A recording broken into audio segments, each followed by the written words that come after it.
ताकि हम और हमारे बच्चे अपनी संस्कृति को ना भूलें, अपने नव वर्ष को ना भूलें, अपने संवत्सर को ना भूलें। हमें अपना संवत्सर याद रखना चाहिए। व्यवहार के लिए ठीक है, अब अंग्रेजी की तारीखें लोग व्यवहार में लेते हैं, ठीक है। और हम तो निवेदन करते हैं, कई कथाओं में बार बार प्रार्थना की है कि आप अपना जन्मदिन भी मनाएं तो तारीख से नहीं मनाएं। किससे मनाएं? तिथि से मनाएं। अच्छा, राधा जो है, राधाष्टमी है, श्री कृष्ण जन्माष्टमी है, रामनवमी है, महाशिवरात्रि है, ये किससे बनती हैं? तिथि से बनती है कि तारीख से? सब तिथि से बनती है।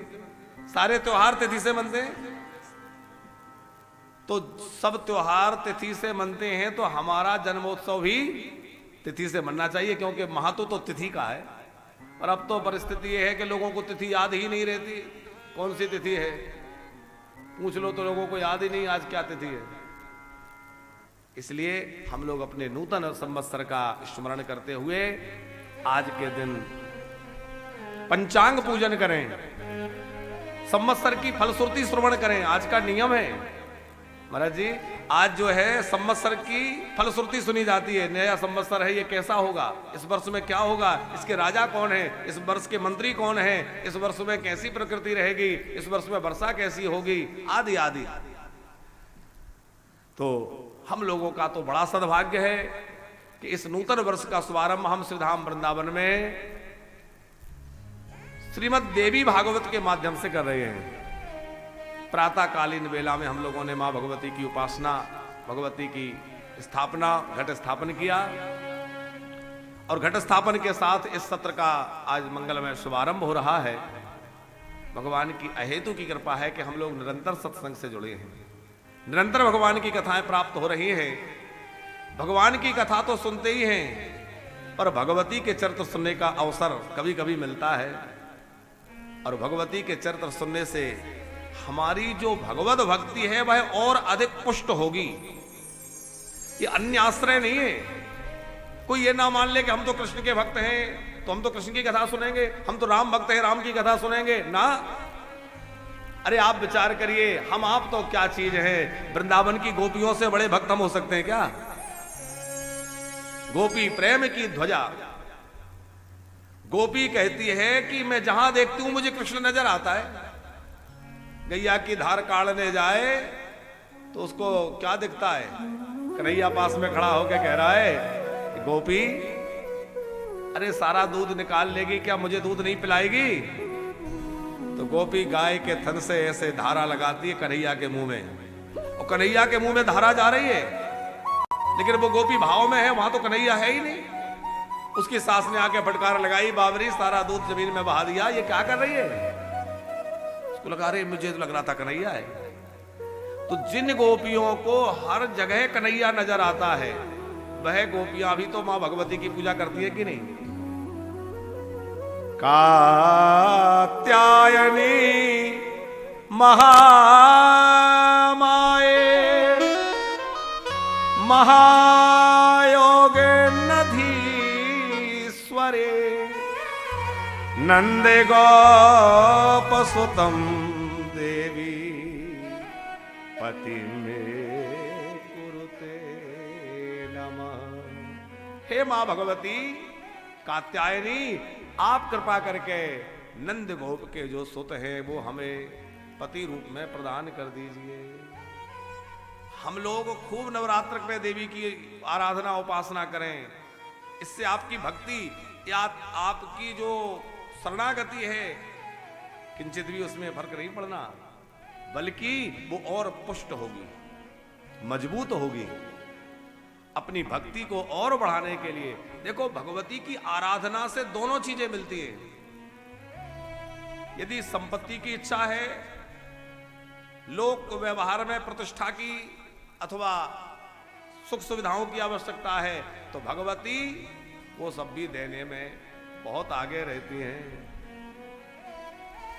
संपत्ति देने में मां बड़ी जल्दी कृपा करती हैं।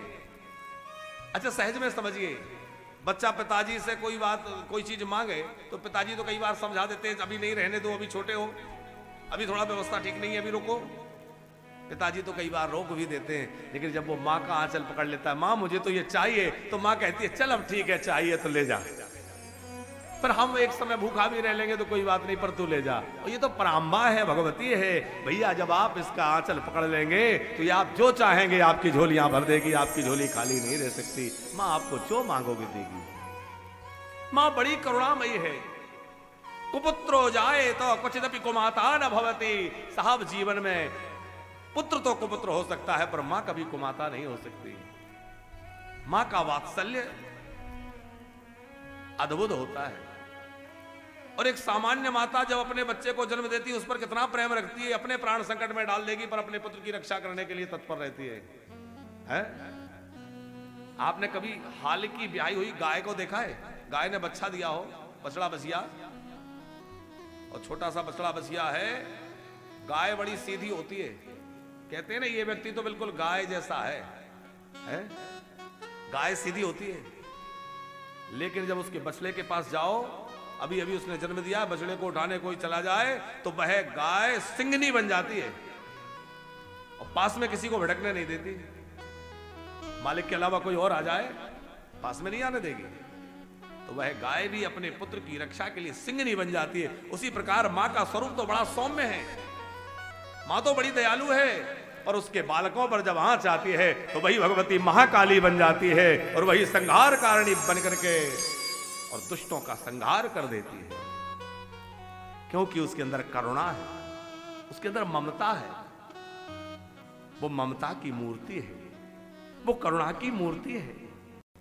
आप प्रेम से उन चरणों का ध्यान करके उनका आश्रय तो लीजिए।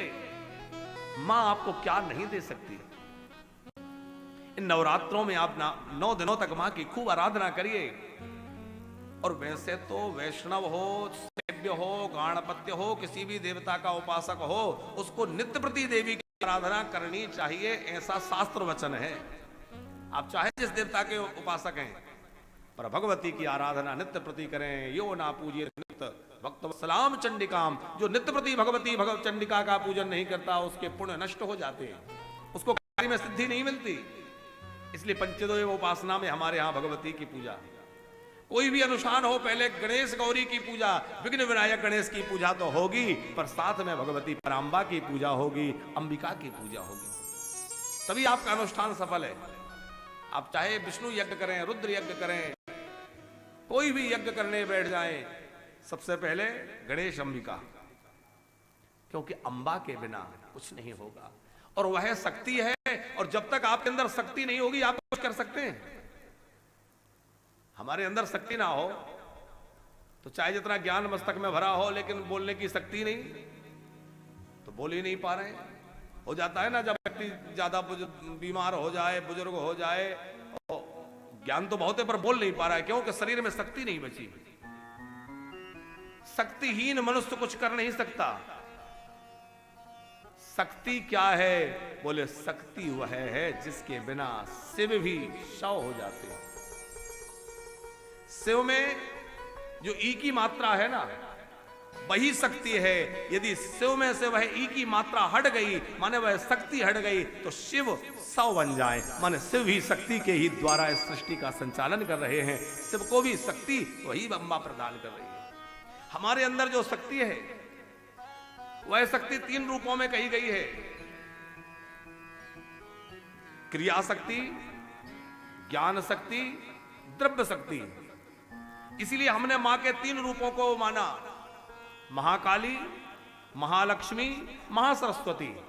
3 रूप मुख्य रूप से। गुप्ता जी, हाँ, ये आनंद आएगा। हमारे भक्तराज आ जाए तो हमें बड़ा आनंद आता है। अब इनको हम पंकज जी नहीं, अब तो भक्तराज ही कहेंगे, है? बड़े भगवत भक्त। तो भक्तराज जी, भगवती के 3 रूप कहे गए हैं, महाकाली, महालक्ष्मी और महासरस्वती। क्योंकि महाकाली है क्रिया शक्ति, महालक्ष्मी है द्रव्य शक्ति, और महासरस्वती है ज्ञान शक्ति। हमारे अंदर क्रिया शक्ति नहीं होगी तो हम कोई भी कर्म नहीं कर पाएंगे, किसी भी कर्म में प्रवृत्त नहीं हो सकेंगे। व्यक्ति का शरीर अस्वस्थ हो जाए तो वह उठा करके भोजन नहीं कर सकता। शक्तिहीन हो जाए तो भोजन भी मुंह में नहीं जा रहा है, तो शक्ति चाहिए। उसके लिए क्रिया शक्ति, हम जो भी कार्य कर रहे हैं उसके लिए क्रिया शक्ति चाहिए। इसीलिए पहले क्रिया शक्ति के लिए भगवती महाकाली की आराधना होती है। फिर है द्रव्य शक्ति।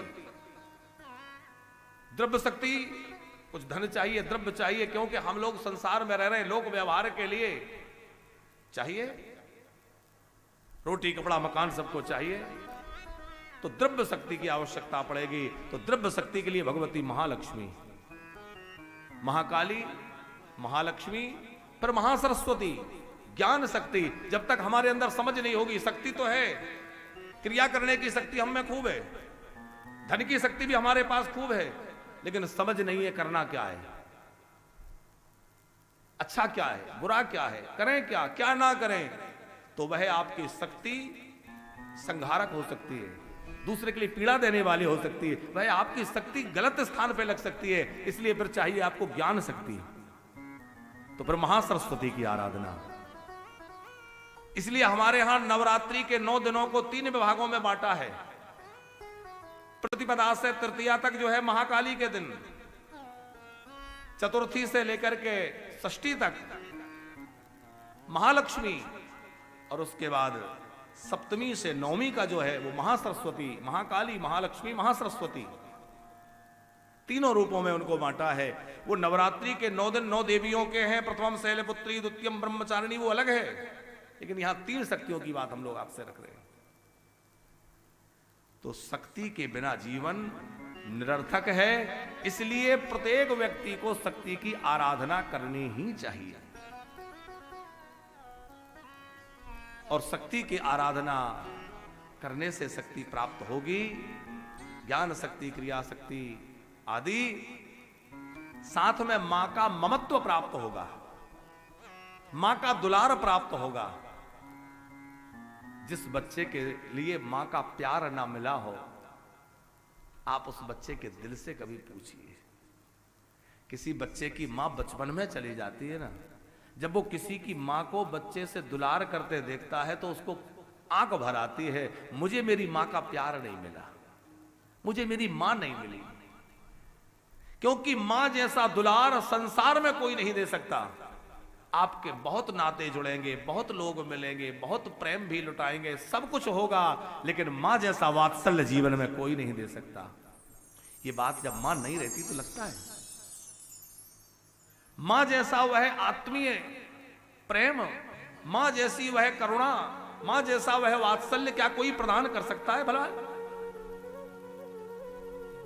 मां तो मां है, और वही मां, देखो ये तो संसार की मां है जिसने केवल इस शरीर को जन्म दिया, और वो जगन माता है जिसने सारे जगत को जन्म दिया है, वो जगत की मां है। वो भी बड़ी करुणामयी है, उसमें भी उतनी ही ममता है, वो भी हम सब के लिए उतनी ही लालायित है।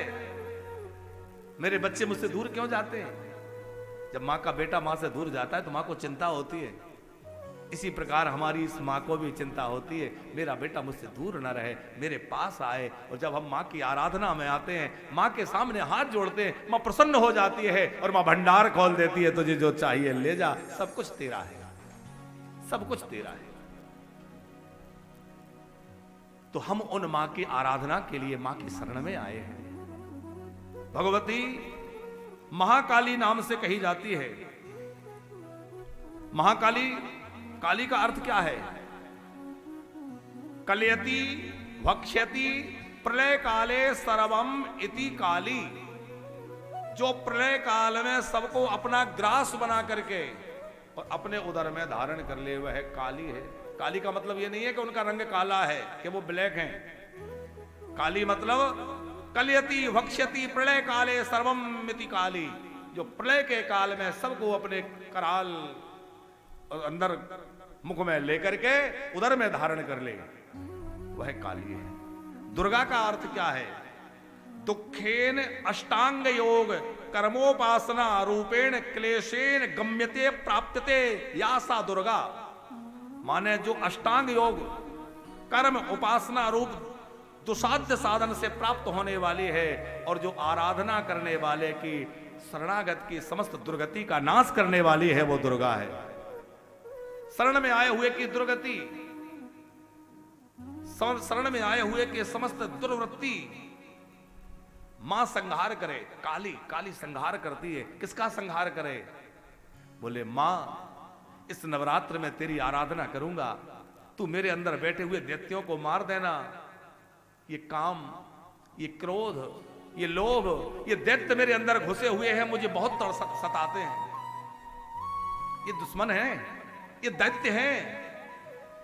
अहंकार सबसे बड़ा दैत्य है जो अंदर घुसा बैठा है।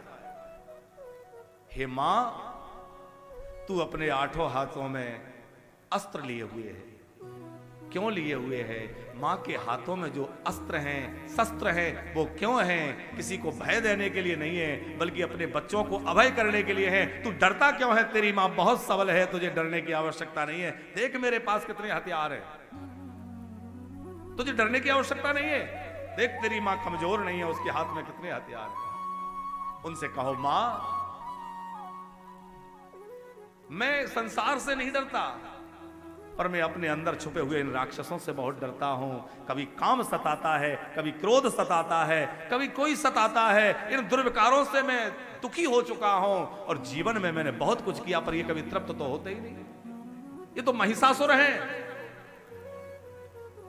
इनको जितना दे उतना ही जो और ज्यादा मुंह खोलते जाते हैं, सुरसा की तरह।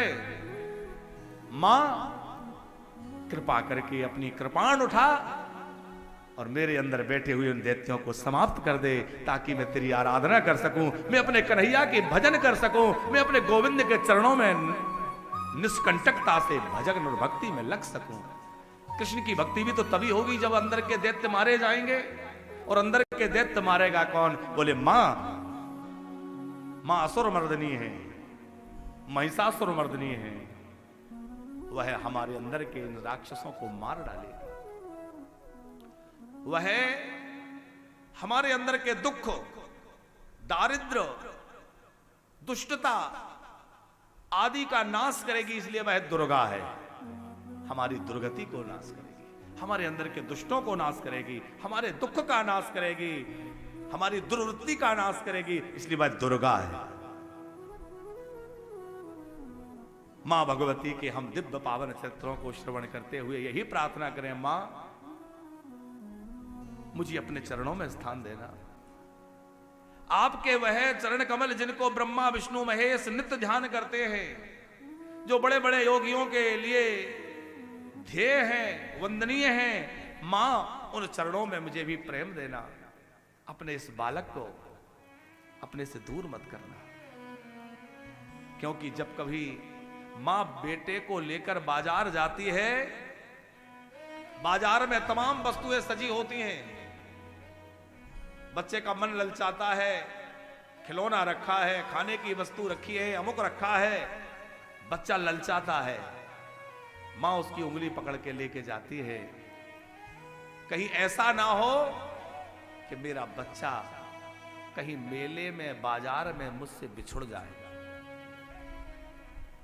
मां की उंगली बच्चे ने पकड़ रखी है, बच्चे ने मां की उंगली पकड़ रखी है, बच्चे का ध्यान यहां वहां भटक रहा है, मां लेकर चल रही है। जब मां देखती है भीड़ भाड़ बहुत ज्यादा है, बच्चे का मन चंचल है, बच्चा अभी छोटा है, तो मां क्या करती है? बच्चे को उंगली नहीं पकड़वाती, बल्कि बच्चे से उंगली छुड़ाकर बच्चे की बाह पकड़ लेती है। बेटा कहीं तू खो ना जाए, इसलिए बाह पकड़ लेती है। और यही हम लोग प्रार्थना करें, मां हम तेरी उंगली पकड़ के चलेंगे तो हो सकता है उंगली छूट जाए, इसलिए मां तू मेरी बाह पकड़ ले, ताकि मैं कहीं बिछुड़ ना जाऊं। तू अपनी बाह मुझे, तू मेरी बाह पकड़ के मुझे ले चल। मां मैं तेरी शरण में हूं। थोड़ी देर मां के सामने बैठ के ध्यान किया करें। मां का वह सौम्य स्वरूप जिसमें भगवती के नेत्रों से करुणा बरस रही है। उनके कमल जैसे नेत्रों में कितनी करुणा है। उनका वह लाल रंग का चोला, लाल चुनरी, लाल चूड़ियां, लाल बिंदी, वो लाल लाल सब धारण करके अपने लाल को भी है। पंकज जी कभी कहना कि तूने लाल चुनरी ओढ़ ली, तूने लाल बिंदी लगा ली, तूने लाल सब कुछ धारण किया, अपने इस लाल को भी अपने पास रखना, इस लाल को भी अपने से दूर मत करना। मैं भी तेरा लाल हूं।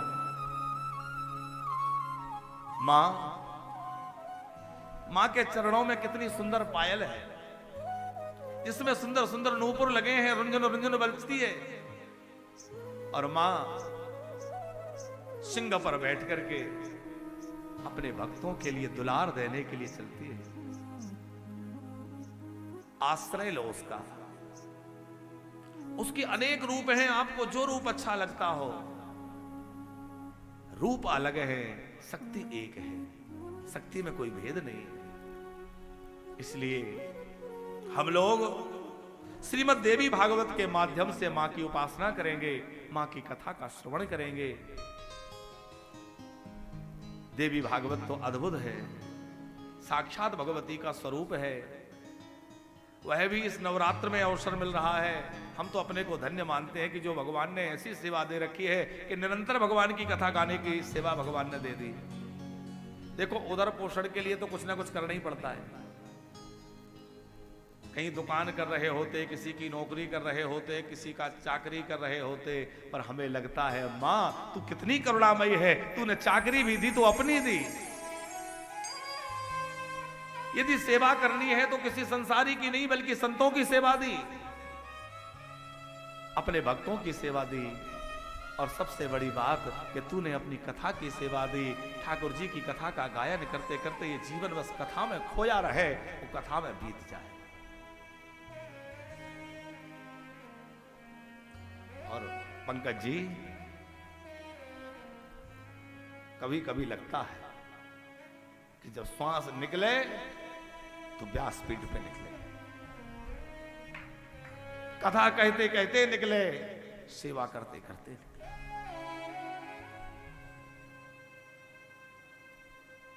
नमो देव्यै महादेव्यै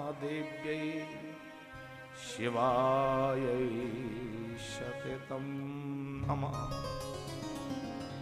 नमः प्रकृत्यै भद्रायै नियता प्रणताश्मता। कलावती।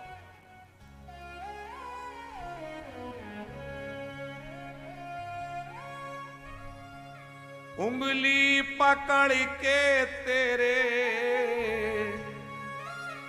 उंगली पकड़ के तेरे संग संग चलूंगा, जहां ले चलेगी वहीं मैं चलूंगा। जहां ले चलेगी वहीं मैं चलूंगा। जहां ले चलोगी वहीं मैं चलूंगा। जहां ले चलोगी वहीं मैं चलूंगा। उंगली पकड़ के मां, उंगली पकड़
संग में जो हो माँ, दुख में भी तू माँ, सुख में भी तू माँ, नहीं कोई गम मुझे संग में हो जो माँ। दुख में भी तुम माँ, सुख में भी तुम माँ, नहीं कोई गम मुझको जहाँ तुम संग माँ। दुख में भी तुम माँ, सुख में भी तुम माँ, नहीं कोई गम मुझको जहाँ तुम संग माँ। ओ यहाँ मैं किसी से, यहाँ मैं किसी से ना सिकवा करूँगा, जहाँ ले चलोगी वहीं मैं चलूँगा। जहाँ ले चलोगी वहीं मैं चलूँगा। उंगली पकड़ के माँ संग संग रहूँगा, उंगली पकड़ के माँ संग संग रहूँगा। जहाँ ले चलोगी वहीं मैं चलूँगा। जहाँ ले चलोगी वहीं मैं चलूँगा।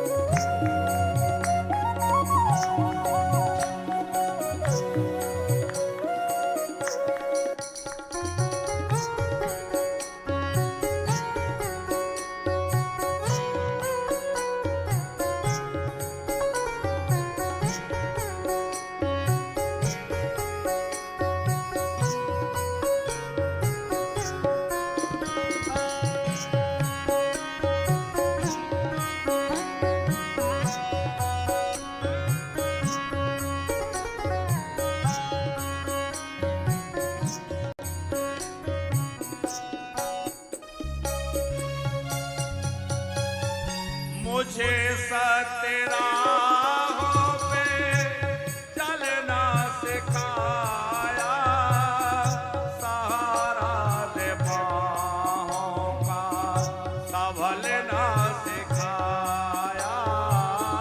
मुझे सतराहों पे चलना सिखाया। मुझे चलना सिखाया।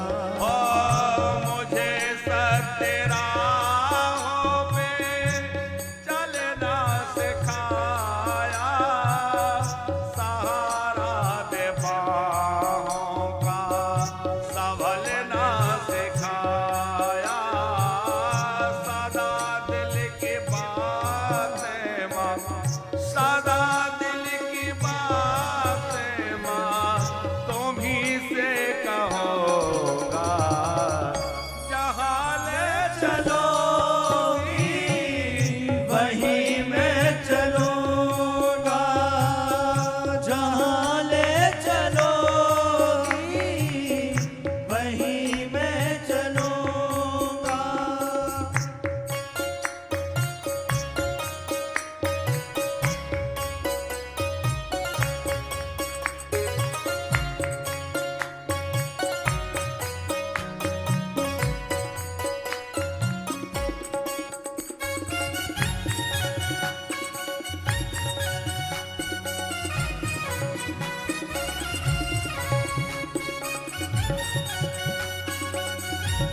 की जय। हम लोग देवी भागवत का आश्रय लेकर बैठे हैं।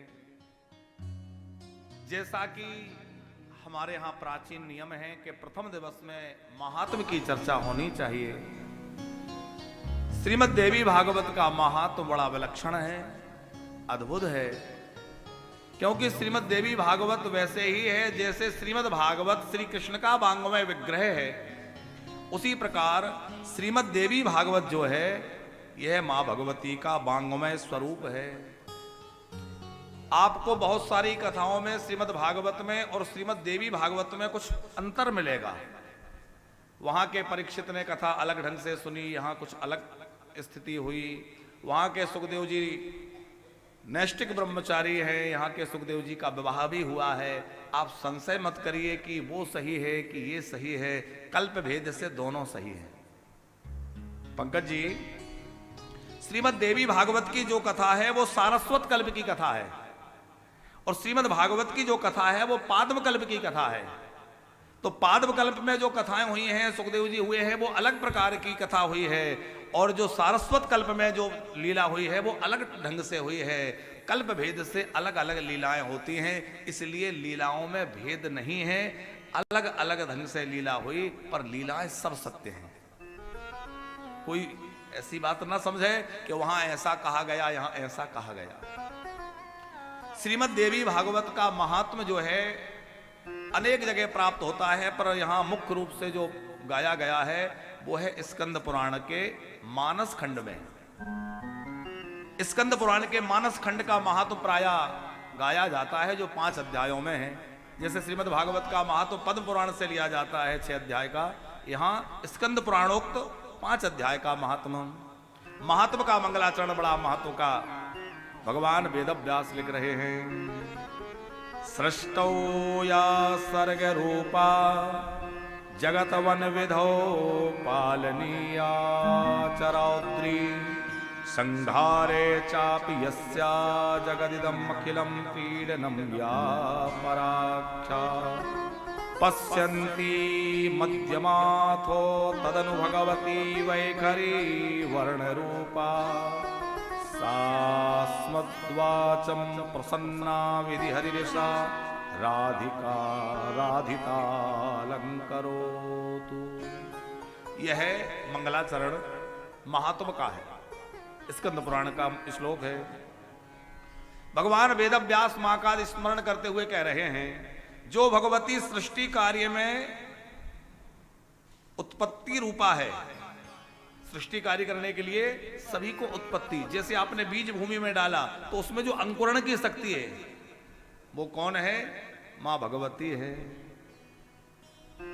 रक्षा कार्य में जो पालन रूपा है और संहार कार्य में जो रौद्र रूपा है, मैं उन भगवती का स्मरण करता हूं जो ब्रह्मा विष्णु महेश द्वारा निरंतर आराधिता है। ब्रह्मा विष्णु महेश जिनका निरंतर स्मरण ध्यान करते हैं, जो प्रसन्न चित्त रहने वाली हैं, वह मां भगवती मेरी वाणी को अलंकृत करें। 4 प्रकार से वाणी कही गई है, परावाणी, पश्चंती वाणी, मध्यमा वाणी और वैखरी वाणी। तो इन 4 प्रकार की वाणियों को अधिष्ठात्री कौन है? भगवती पराम्बा। वैखरी वर्ण रूपा, वैखरी आदि जो परा आदि 4 वाणियां हैं, चारों को अलंकृत करने वाली आप हैं, इसलिए आप मुझे वैखरी वाणी नहीं, आप मुझे परा वाणी प्रदान करिए, श्रेष्ठ वाणी प्रदान करिए। कैसी वाणी मिले जिससे हमारा मन भी शीतल हो, औरों के मन में भी शीतलता आए। कई लोग बोलते हैं तो साहब लगता है कि बोलते रहे, और कई लोग बोलते हैं तो ऐसा लगता है कब इनसे पीछा छूटे। होता है कि नहीं जीवन में ऐसा? वाणी ही तो है। उस वाणी को अलंकृत करने वाली कौन है? भगवान वेदव्यास कह रहे हैं, वाणी को अलंकृत करने वाली कौन है? राधिता अलंकरोतु। मेरी वाणी को आप अलंकृत करें। मेरी वाणी से जो कुछ निकले वह शुभ हो, सबके हित में हो, सबके लिए अच्छा लगने वाला हो। हमारे यहां तो कहा गया है कि सत्यम बद, लेकिन प्रियम बद। लोग कहते हैं ना सच तो कड़वा होता है, नहीं, सच तो बोले पर कड़वा ना बोले। कैसा बोले? बोले सत्यम बद प्रियम बद, प्रिय बोल, कड़वा नहीं, उसको मीठा करके बोलना है, उसको सत्य को भी कैसे रखना है, ये वाणी का विषय। अच्छा, सृष्टि कार्य में आप उत्पत्ति रूपा हैं, पालन कार्य में आप जो है, सृजन में आप जो है उत्पत्ति रूपा हैं, आप जो है इस संसार की रक्षा कार्य में पालन रूपा है, संहार कार्य में आप रौद्र रूपा हैं। तो विचार करने की बात है कि सृष्टि का सृजन कौन करता है? ब्रह्मा जी। पालन कौन करता है? विष्णु भगवान। और संहार आप लोग भी कुछ बोला करें, नींद भग जाएगी। रुद्र भगवान, शंकर भगवान। तो यहां कहा जा रहा है कि आप भी तीनों करती हैं, तो सिद्ध कैसे हो भाई? देवी जी करती हैं कि ब्रह्मा विष्णु महेश करते हैं? बोले करते तो सृजन जो है ब्रह्मा जी हैं, पर ब्रह्मा जी को सृजन करने का सामर्थ्य कहां से आता है? बोले ब्रह्मा जी को सृजन का सामर्थ्य भगवती पराम्बा प्रकट करती हैं। भगवती की शक्ति से ही ब्रह्मा जी सृजन कर पाते हैं, भगवती की शक्ति से ही भगवान विष्णु पालन कर पाते हैं, और भगवती की शक्ति से ही रुद्र संहार कर पाते हैं। बिना शक्ति के कोई कार्य संपन्न नहीं हो सकता। हम आरंभ में कह चुके हैं कि हर कार्य के लिए शक्ति चाहिए। भगवान वेद व्यास लिख रहे हैं, नारायणम नमस्कृत्य नरम चैव नरोत्तमम देवीं सरस्वतीं व्यासं ततो जयमुदीरये। भगवान नर नारायण का वंदन किया है, भगवती का सरस्वती का स्मरण किया है, और जय माने इतिहास पुराण आदि का वर्णन किया जाए तो नर नारायण और देवी का स्मरण करके करना चाहिए, ऐसी शास्त्र आज्ञा है। ततो जय मुदीरेत। भगवान नर नारायण, भगवती जगदम्बा, माता सरस्वती, इनका स्मरण करके ही पुराण आदि का स्मरण करना चाहिए, पुराण आदि का पठन पाठन करना चाहिए। ऐसी विधि शास्त्र की है। समस्त ऋषियों ने सूत जी से प्रश्न किया, जैसा कि हम सभी कथाओं में सुनते हैं कि ऋषियों के सूत जी के प्रति प्रश्न है और सूत जी समाधान करते हैं। वैसा ही आख्यान यहां देवी भागवत में है। ऋषियों ने सूत जी को पहले तो खूब आशीर्वाद दिया, आप दीर्घायु हों, आप चिरंजीवी हों, और ऐसे ही कथा सुनाते रहें। आप कृपा करके हमें कोई दिव्य चरित्र सुनाइए, क्योंकि आपने हमें विष्णु भगवान के चरित्र खूब सुनाए, भगवान शिव के अलौकिक चरित्र सुनाए। सर्व पाप हरम पुण्यम विष्णुश्चरितमद्भुतम अवतार कथोपेतम अस्माभिर्भक्तिता श्रुतम। आपने खूब भगवान नारायण के चरित्र, रुद्र के चरित्र सुनाए, हमने भक्ति सहित उनका श्रवण किया, और आपने हमें शिव चरित्र भी खूब सुनाए। शिवस्य चरितम दिव्यम भस्म रुद्राक्षयोस्तथा सेतिहासंच माहात्म्यम श्रुतम तव मुखाम्बुजात्। आपके मुख से हमने भस्म का महात्म, रुद्राक्ष का महात्म, शिव जी की पूजा का महात्म, शिवलिंग का महात्म आदि आदि खूब सुना। अब आप कृपा करके हमें आप कोई और ऐसी कथा सुनाइए जो समस्त प्रकार की सिद्धियों को प्रदान करने वाली हो, भोग और मोक्ष दोनों देने वाली हो। ऐसी कथा आप कृपा करके सुनाइए। अधुना श्रोतुमिच्छाम पावनात् पावनम परम भोक्ति मुक्ति प्रदम नृणाम अनायासेन सर्वसा। जिससे लोक में भोग मिल जाए और मरने के बाद मोक्ष मिल जाए, ऐसी कथा सुनाइए। हम लोगों की दोनों इच्छाएं रहती हैं। व्यक्ति संसार में रहकर सुख सुविधा साधन भी चाहता है और परम गति भी चाहता है। भगवान विष्णु जो हैं हमारे ठाकुर जी जो हैं वो ऐश्वर्य जल्दी नहीं देते हैं, और वो तो 11वें स्कंद में उद्धव जी से कहते हैं मैं जिस पे ज्यादा कृपा करता हूं उसका धन छीन लेता हूं। उद्धव जी ने कहा ये क्यों? बोले इसलिए कि उसका भजन में मन अच्छे से लगे। संसार में फंसा रहेगा, वे संपत्ति में फंसा रहेगा, भजन नहीं कर पाएगा। लेकिन मां में वो कुशलता है कि वो संसार के भोग भी प्रदान करेगी और आपके अंदर के दैत्यों को मार के और जो आपके अंदर असुर हैं काम क्रोध आदि उनको मार करके और आपको सदमार्ग पे ले जाती हुई मोक्ष मार्ग पर भी ले जाएगी, मुक्ति भी प्रदान कर देगी। इसलिए दोनों के लिए यहाँ कहा गया है। इसका मतलब को बड़ा छोटे कहा था अपराधु, ये मत समझ लेना कि वो छोटे ये बड़े ना, वो भी सब देते हैं, उनके भक्त ही चकाचक रहते हैं। पर मां, हम पहले ही कह चुके हैं कि पिता कई बार बच्चे को डांट देता है, कहता है अभी ये चीज तुम्हें नहीं मिलना चाहिए, लेकिन मां का हृदय पिघल जाता है। मां सब कुछ देने वाली है।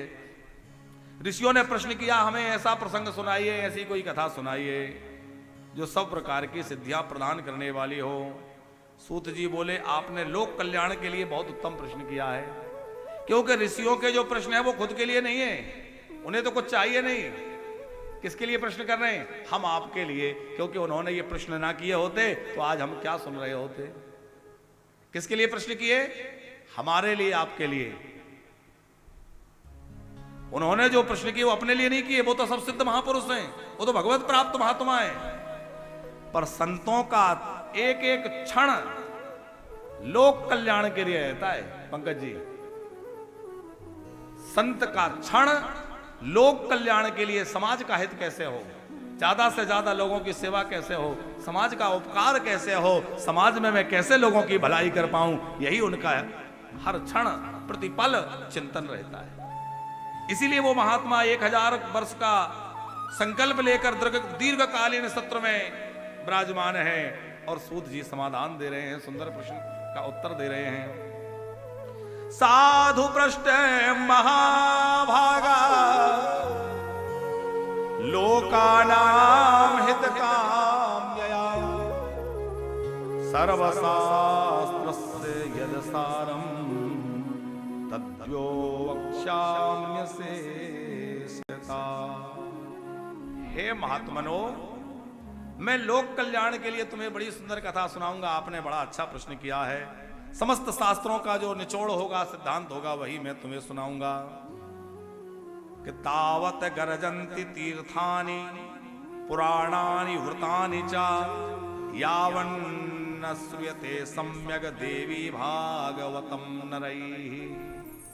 थोड़ा सा और ऐसा लगा ना पंकज जी, देखते रहे। हाँ पंकज जी,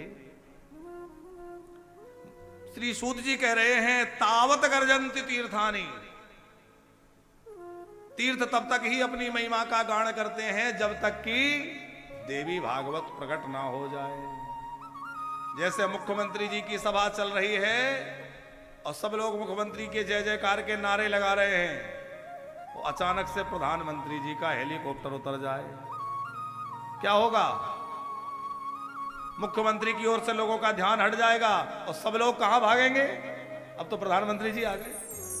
तो बोले सब तीर्थ तब तक ही गर्जना कर रहे हैं जब तक जो है देवी भागवत प्रकट नहीं हुए।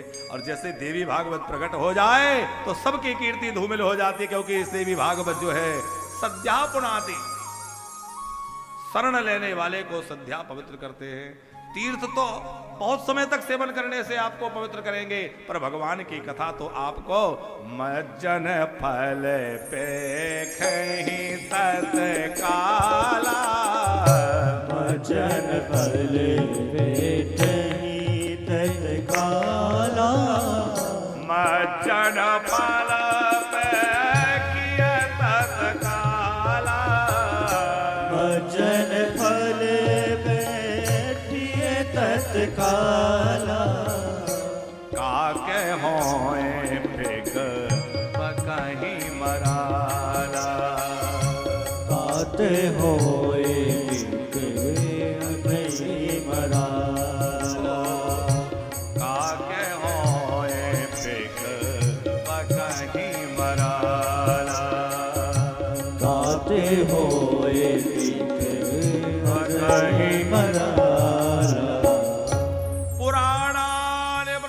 नीचा। पुराण भी तब तक ही अपनी गाथा गाते हैं जब तक देवी भागवत उनके मध्य में न आ जाए, क्योंकि अन्य पुराणों में किसी एक देवता की महत्व होता है, लेकिन देवी भागवत में संकीर्णता नहीं है। इसमें आपको शिव चरित्र भी मिलेंगे, भगवान विष्णु के चरित्र भी मिलेंगे, हमारे श्री राधा रमण सरकार के चरित्र भी देवी भागवत में खूब हैं, गोलोक की खूब चर्चा है।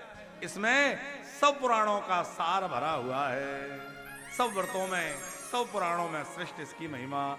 यावन श्रूयते सम्यग देवी भागवतम नरैः। जब तक मनुष्य देवी भागवत का आश्रय नहीं लेता तब तक ही वो पापों से दब रहा है, तब तक ही वो दुखों में डूब रहा है, जब तक उसने देवी भागवत का आश्रय नहीं लिया। और जो देवी भागवत का आश्रय हो गया उसके दुख भाग जाते हैं। कैसे? बोले जैसे सूर्य के उदित होते ही अंधकार भाग जाता है, उसी प्रकार भैया देवी भागवत का आश्रय लेने वाले के सामने से दुख भाग जाएंगे। तेरा भी सब दुख भागेगा,